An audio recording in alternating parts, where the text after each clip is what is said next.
نو بېنمازه انسان کم انسان چې ملونځ نه کوي دریم عذاب په قبر کې دا دی چې الله جل جلاله پر ده باندې یو داسې مار مسلطه کي چې سترګې به د اور وي نوکان به د اوسپنې او دومره به اوږد وي اوږدوالی به دون وي چې سړی یوه ورځ مزل وکړي لا به یې نشي ختمولی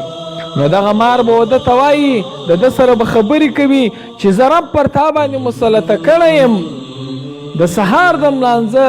د ضایع کولو په وجه د ماپښین تر ملانځه او د ماپښین د ملانځه بیا د مازدیګر تر ملانځه او د مازدیګر د ملانځه بیا د ماښام تر ملانځه او د ماښام د ملانځه بیا د ماخوستن تر ملانځه او د ماخوستن تر ملانځه بیا د سهار تر ملانځه پورې به دغه انسان چیچي او وهي به